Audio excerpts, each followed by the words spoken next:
Friends, आज की video में हम बात करेंगे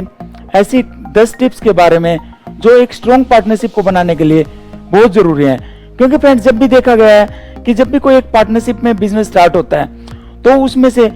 80 to 90% पार्टनरशिप्स कुछ टाइम बाद खत्म हो जाती हैं। उनका बिजनेस जो भी उन्होंने मिलकर बिजनेस को खड़ा किया होता है वो कहीं ना कहीं वो खत्म हो जाता है। वो किस वजह से? क्योंकि उनके एक जो पार्टनरशिप डीड बनी होती है या पार्टनरशिप का जो एग्रीमेंट बना होता है उसमें कोई पूरी कंडीशंस को नहीं खोला जाता है। क्यों? क्योंकि स्टार्टिंग में जब भी हम किसी बिजनेस को स्टार्ट करने के लिए एक साथ इकट्ठे होते हैं तो उस टाइम पे हमें एक दूसरे के ऊपर बहुत ज्यादा विश्वास होता है और कहीं ना कहीं ये विश्वास ही उसका कारण बनता है जो बिजनेस जिसकी वजह से हमारा बिजनेस खत्म हो जाता है। जो हमने सालों मेहनत की होती है वो सारा जीरो हो जाता है। तो फ्रेंड, इसी चीज से बचने के लिए इस वीडियो को जरूर देखिएगा। इस वीडियो में आपको बताऊंगा ऐसी 10 टिप्स जिनको अगर आपने अपने पार्टनरशिप एग्रीमेंट बनाते वक्त इन चीजों का ध्यान रखा तो कहीं ना कहीं आपकी पार्टनरशिप लंबी चल पाएगी और आपकी पार्टनरशिप खत्म होने से बच जाएगी और जो आपने मेहनत की है उसका आप अपना लाइफ लॉन्ग बेनिफिट उठा पाएंगे। तो चलिए फ्रेंड्स, बात करते हैं जो भी आप एग्रीमेंट बनाते हैं तो उसमें किन चीजों का ध्यान रखना होता है। सबसे पहले जो ध्यान रखना होता है इन्वेस्टमेंट एंड शेयर रेशियो। कि फ्रेंड्स, जो भी आप पार्टनरशिप एग्रीमेंट बनाते हैं तो क्या होता है, जब भी हम अपने किसी कंसल्टेंट के पास जाते हैं या कई बार क्या होता है हम किसी का फॉर्मेट ऐसे किसी दूसरे की डीड की कॉपी उठा के उसमें नेम चेंज कर लेते हैं। उसको ये नहीं देखते कि उसमें क्या क्या क्लोज डले हुए हैं और क्या क्या हमने हमारी जरूरत के अनुसार उसमें डालने हैं। तो फ्रेंड्स, उसमें अपना इन्वेस्टमेंट और शेयर रेशियो का क्लोज बिल्कुल क्लियरली होना चाहिए कि किस बिजनेस में कितनी कितनी इन्वेस्टमेंट किस पार्टनर की रहेगी। कि फ्रेंड्स, जो भी आज बिजनेस कर रहे हैं कि जैसे सपोज कीजिए आपने कोई भी 10 लाख रुपए लगा के बिजनेस स्टार्ट किया और दो पार्टनर हैं, दोनों ने 5-5 लाख रुपए की इन्वेस्टमेंट की और जो उनका शेयर रेशियो है 50-50% रहा। कल को आपको बिजनेस में पैसे की और जरूरत पड़ती है, आपको बाहर से फंडिंग नहीं मिलती है, आपको बिजनेस में और 5 लाख रुपए लगाना है, तो उसमें क्या होना चाहिए कि दोनों पार्टनर 2.5 लाख रुपए और लगाएंगे। ऐसा नहीं कि एक पार्टनर 4 लाख रुपए लगा रहा है, एक पार्टनर 1 लाख रुपए लगा रहा है। जितना जिसका शेयर रेशियो है उसके उसी हिसाब से इन्वेस्टमेंट भी होनी चाहिए। तो फ्रेंड्स, अपनी पार्टनरशिप डीड में इस चीज का आपको बहुत ध्यान रखना है कि जब भी आप अपनी डीड बनाए तो उसमें इन्वेस्टमेंट और शेयर रेशियो का क्लोज डेफिनेटली होना चाहिए। और फ्रेंड, नेक्स्ट बात करें तो sweat equity and it's wasting. कि फ्रेंड्स, स्वेट इक्विटी क्या होता है कि कई बार क्या होता है कि जब भी हम बिजनेस करते हैं तो कई बार हम ऐसे पार्टनर ले लेते हैं जो कहीं ना कहीं पैसा नहीं लगाते हैं, लेकिन क्या होता है उनमें काबिलियत बहुत होती है। जैसे फ्रेंड्स कि हम बिजनेस कर रहे हैं तो कोई भी अपने पार्टनरशिप चला रहे हैं तो उसमें क्या होता है कई बार हम एक ऐसे एक्सपर्ट पार्टनर को ले लेते हैं जिसे कहीं ना कहीं मार्केटिंग का बहुत अच्छी नॉलेज होती है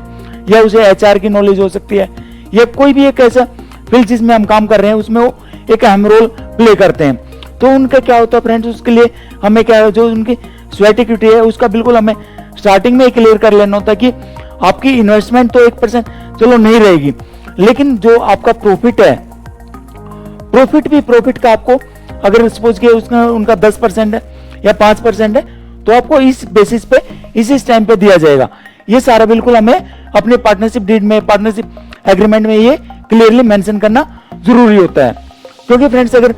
उनका कहीं हम ये मेंशन नहीं करते हैं तो बाद में कहीं ना कहीं उस चीज का भी डिस्प्यूट होता है। तो डिस्प्यूट से बचने के लिए हमें ये पॉइंट भी बिल्कुल क्लियरली मेंशन करना होता है। और फ्रेंड, नंबर 3 की रोल्स एंड रेस्पॉन्सिबिलिटी। कि फ्रेंड्स, जब भी हम अपनी पार्टनरशिप स्टार्ट करते हैं तो पार्टनरशिप एग्रीमेंट में ये क्लोज बिल्कुल डाल लेना चाहिए कि जो भी पार्टनर हैं अगर उसका किन किन के क्या क्या रोल्स एंड रेस्पॉन्सिबिलिटी बनती है। जो भी अगर सपोज कीजिए किसी का एक मार्केटिंग का डिपार्टमेंट है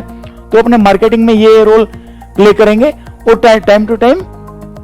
उनकी रिपोर्टिंग एक दूसरे को देंगे कि जो भी उनके मैनेजमेंट के डिसीजन होंगे उसमें सारा वो रोल प्ले करेंगे। ये बताएंगे कि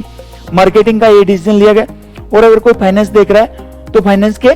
सारे रोल्स एंड रेस्पॉन्सिबिलिटी वो पूरे करेंगे। तो इसी तरीके से फ्रेंड्स, जिस भी पार्टनर की जो रेस्पॉन्सिबिलिटी होती है वो अपने टाइम टू टाइम पूरी करेंगे। तो ये सारा हमें पार्टनरशिप एग्रीमेंट में लिख लेना जरूरी होता है। क्योंकि ये नहीं है कि फ्रेंड्स हम जैसे हम विश्वास होने के कारण ये होता है कि नहीं जो भी काम जिस टाइम पे जो फ्री होगा वो कर लेगा या हम ये हायर कर लेंगे। तो फ्रेंड्स अगर जिसकी जो अगर सपोज किसी की अगर हायरिंग में रेस्पॉन्सिबिलिटी है तो उसकी रेस्पॉन्सिबिलिटी बनती है कि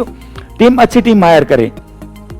तो इसी तरीके से फ्रेंड्स अपने पार्टनरशिप एग्रीमेंट में इस चीज का इस क्लोज का पूरा ध्यान रखें कि अपना रोल्स एंड रेस्पॉन्सिबिलिटी सबके अलग अलग मेंशन हो। और फ्रेंड्स अगर नेक्स्ट पॉइंट की बात करें तो एंटाइटलमेंट्स इसमें आपके सैलरी और इंसेंटिव्स आते हैं कि फ्रेंड्स उसमें ये जरूरी है कि जो भी पार्टनर हैं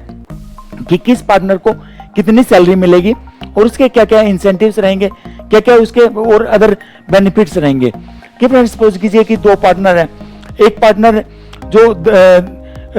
ऑफिस से 10 किलोमीटर से आता है, एक पार्टनर आता है कि ऑफिस के आधा किलोमीटर से। तो फ्रेंड्स एक जो पार्टनर 10 किलोमीटर से आ रहा है उसके लिए कंपनी ने गाड़ी का अरेंजमेंट किया है, और जो फ्रेंड्स जो आधा किलोमीटर से आता है हो सकता है वो अपना बाइक से स्कूटर से आता हो। तो फ्रेंड्स ये बिल्कुल क्लोज इसमें बिल्कुल क्लियरली मेंशन होना चाहिए कि किस पार्टनर को कितनी सैलरी मिलेगी, क्या क्या उसके इंसेंटिव्स होंगे और क्या उसे अदर बेनिफिट्स मिलेंगे और किस किस टाइम पे वो बढ़ाए जाएंगे।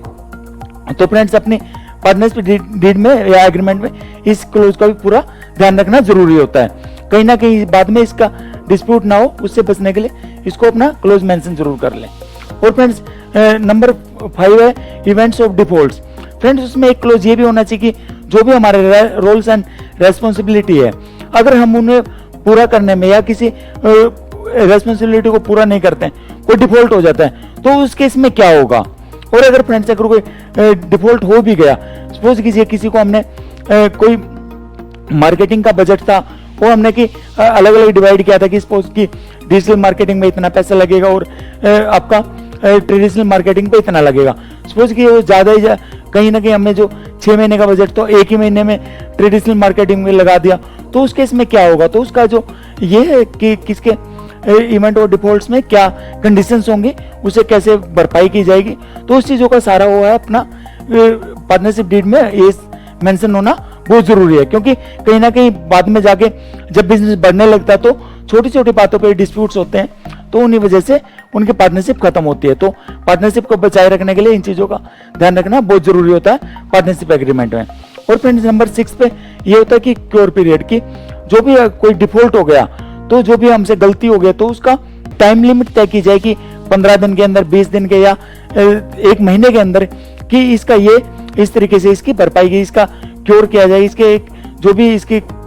हो सकती होगी भरपाई वो किस तरीके से की जा सकती है, तो उसका क्या इलाज किया जा सकता है, जो भी हमसे गलती हुई है तो उसका क्या सॉल्यूशन है, तो उसको निकालने के लिए उसका एक टाइम लिमिट तय की जाए, उसके अंदर उसका पूरा करना भी जरूरी होगा। क्योंकि अगर फ्रेंड्स ये सारी चीजें पहले पार्टनरशिप एग्रीमेंट में होंगी तो उससे हमारी पार्टनरशिप को लंबे चलने के ज्यादा चांसेस बनते हैं, तो इसी तरीके से कंपनी बड़ी हो सकेगी।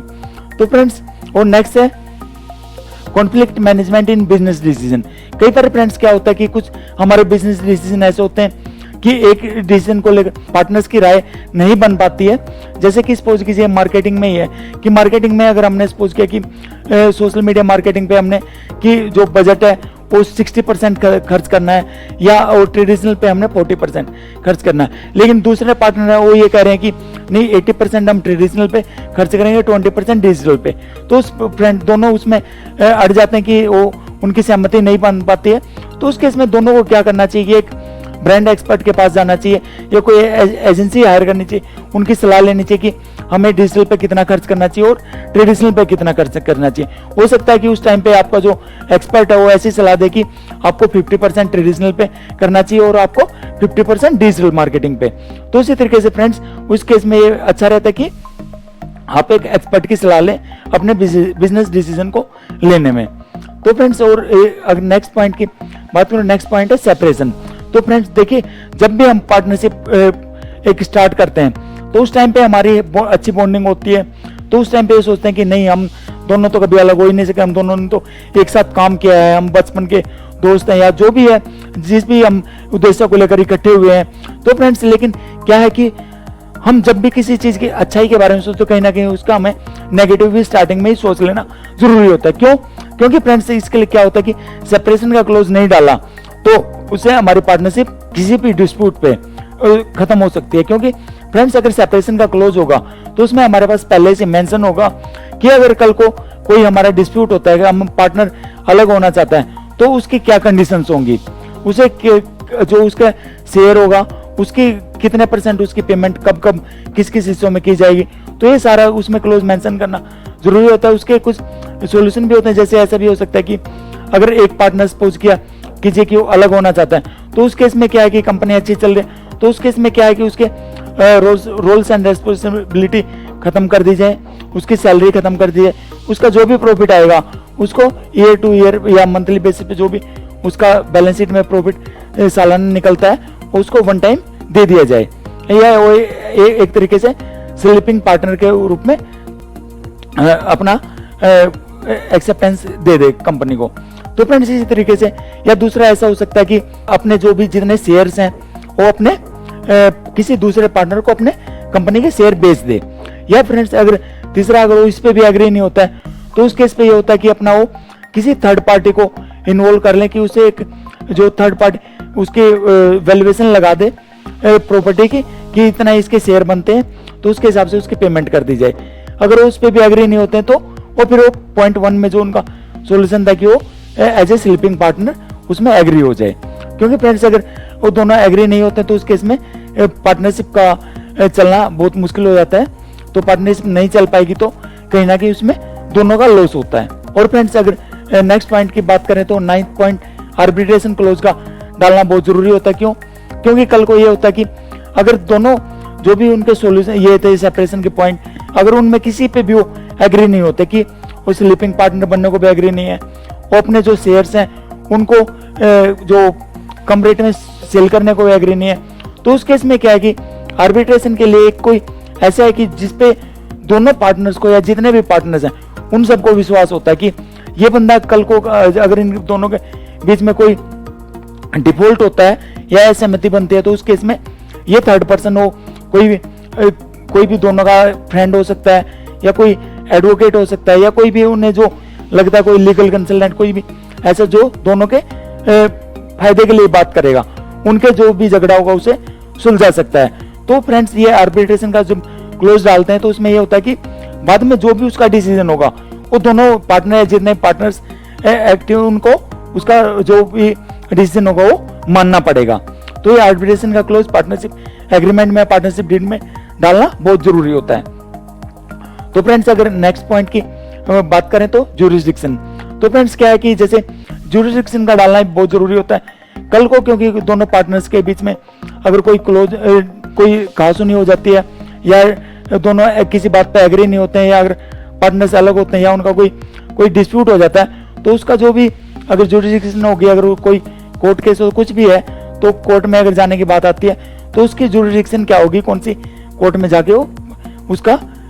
समाधान निकलेगा या कहाँ उसका जो भी कोर्ट का फैसला वो दोनों पार्टी मानने को एग्री होंगी। क्योंकि क्या होता है फ्रेंड्स, कई बार एक पार्टनर जैसे सपोज कीजिए कि बेंगलोर का है, एक फ्रेंड्स दिल्ली का है और वो दोनों बिजनेस मिलकर कर रहे हैं हरियाणा में, तो फ्रेंड्स उसी तरीके से उनको स्टार्टिंग में ये तय करना होता है कि वो कहाँ की ज्यूरिसडिक्शन का फैसला वो दोनों के लिए दोनों मानने को तैयार होंगे।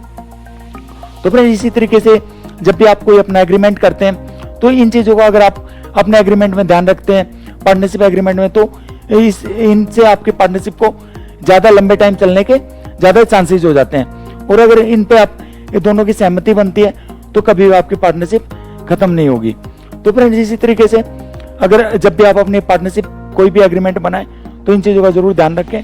और अगर आपको ये वीडियो फ्रेंड्स हेल्पफुल लगी तो इस वीडियो को ज्यादा से ज्यादा शेयर करें। और अगर आपने हमारे यूट्यूब चैनल को सब्सक्राइब नहीं किया है तो आप हमारे यूट्यूब चैनल को जरूर सब्सक्राइब कर लें ताकि हमारी आने वाली फर्दर वीडियोज की नोटिफिकेशन आपको लगातार मिलती रहे। Thanks friends.